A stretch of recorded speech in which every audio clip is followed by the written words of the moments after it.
سلام برای چطوری، چه خبر، چه کار میکنید؟ من یه حدوداً فکر کنم یه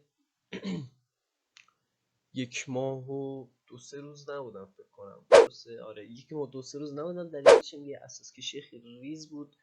میبینیم بک‌گراندم هم نیست. بعد احتمال زیاد برای ویدیو بعد بک‌گراند رو اوکی کنم، همه چی رو حل کنم، دوباره برمیگردیم به روال قبل. فکر کنم دوشنبه و چهارشنبه ها بتونم ویدیو بذارم. امروز که دوشنبه است.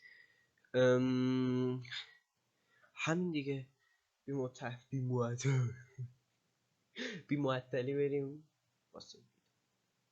خب واسه اولین ویدیو من تصمیم گرفتم توییترایی که شما گذاشتید با کامنتاش رو بخونم. خب بعد کامنتاش من چون تو اینستا دیدم اینا رو، خیلی ازم جالب اومدن. کامنتاش رو تو اینستا، یعنی کامنت های اینستایی مردم اینستا به شدت سمتر از توییتریان، واقعا به شدت سمتر.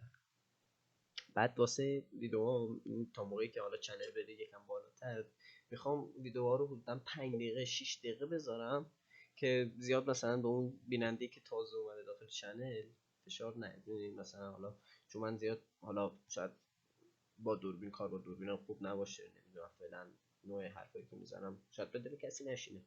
5-6 دقیقه به نظرم خیلی بهتره. واسه این کلاه هم فکر کنم موم خیلی بده. فکر کنم نه، موم خیلی بده. اگه بندازمش با یه توده عظیمی از موم واجه میشه.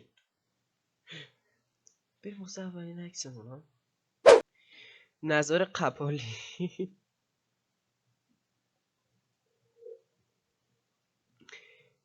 برای اونایی که نمیدونن قپالی چیه، خیلی خوشحالم. امیدوارم هیچ وقت نفهمن که قپالی یعنی چی. بعد چرا این اسمشو گذاشتیم؟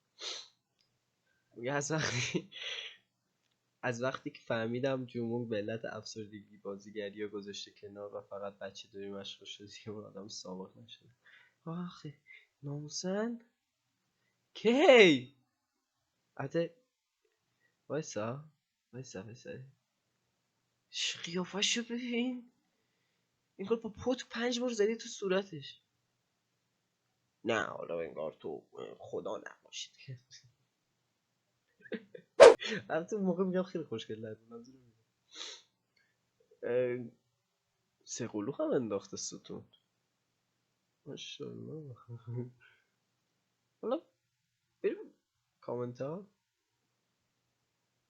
میگه یه سلبریتی که واقعا باید 5-6 باید ادبیات پاس کنم، واقعا زیر دبستانم حتی نمیتونم بخونم. میگه بیا سلبریتی کره هم افسرده شده ولی ما با این وضع اقتصادی هنوز جوری. خدا راست میگه. وای. داش امیر گفته حالا من چیز میکنم آیدیاشونو میپوشونم، ولی خب اسمشونو فکر کنم باید بگم. نمیدونم میگم. داش امیر گفته از بس خودشو تو تلویزیون ایران دیده افسرده شده. وای آی فیلم، وای آی فیلم. من دیگه هیچی نمیگم. آی فیلم سالی یه بار مختار نامه و چی بود جمونگ نشون نده میمیره. به قرآن دردشو تخته میکنم. شلوارم منو لطفا بکشید. خیلی خوشم اومد، یعنی کاراکتر مورد علاقم داخل جمون فقط همون بود. شلوارم لطفا منو بکشید. الفا همچین چیزی میگه. جمون قبلا خواستگارم بوده. جواب رد.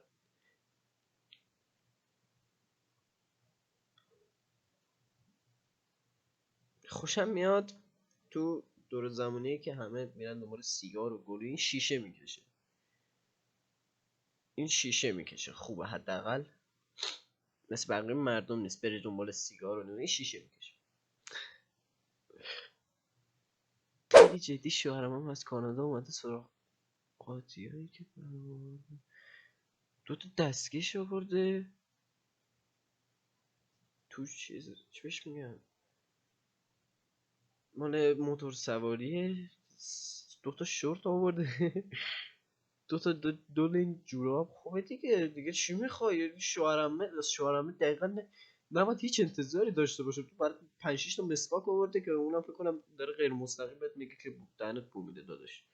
از من یه فکری به حال خودت بکن. دقیقا هم همینه، نگاه کن. 3 تا تو رنگای متفاوت هم برات آورده، میتونی هر کدوم که دوست داشتی تو هر لحظه ای استفاده کنی، یا یکیشون صبح، یکیشون ظهر، یکیشون هم شب. بتا بتا بتاز تکناز.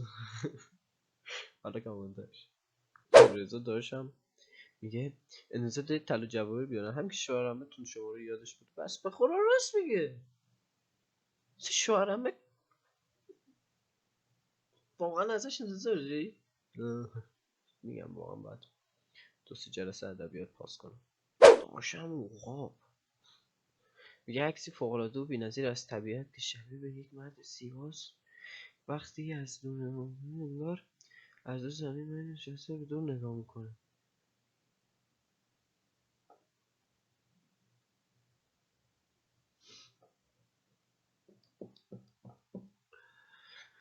و دستش وقتی زوم میکنم کوهستانی با فرش نشیب و صخره.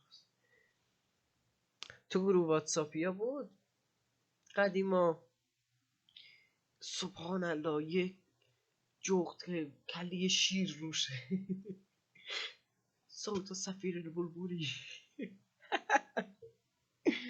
قشنگ اینطوری توییتر هم داره، قشنگ شبیه چیزا میشه، شبیه گروه فامیلی میشه. خدای من کامنت های اینو نمیارم، این ترکیده. این خیلی چیزا گفتم توش، من نمیگم، نمیارم. اخم جان گفته دوستم و پارتنرش رفتن تو اتاق کارهای بد کنن، منم دارم و گراشم سنگم میکنم.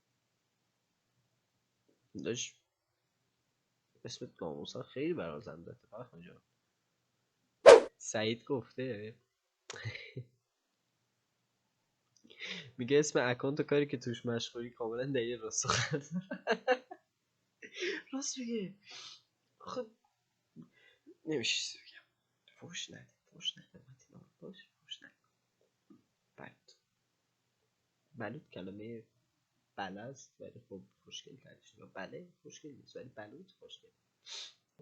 وای یادی سازی نکنید تو رو خدا. چی دارم یادی سازی میکنم؟ وای من نمیدونم چی بگم. وای یادی سازی نکنید. باشم کمن میگه شانس تا اونجا بوده دیگه، شانس تا همینجا بوده، تا همینجا شانست گفته بیا دیگه، حالا دیگه بقیهش متاسفانه آنتن نمیده برات. وای خیلی وحشتناک بود. خب اینم از ویدیو امروز. همونطور که گفتم دوستان یکم حالا این تا چنل یکم میره بالاتر، چه درست کنم، آها تا چنل میره بالاتر دوست دارم یکم مدت زمان ویدیوها چیز باشه، چی بهش میگن، کمتر باشه، حالا هم به بیننده فشار نیاد، هم محتوایی یکم حفظ شه، یکم حالا بگذره بی‌منزه میشه از نظر من. همین، خیلی ممنون که تو این ویدیو هم همراه من بودید، قلب من جا دارید. امیدوارم هر جایی ایران هستید حالا دلتون خوش باشه. خیلی ممنون.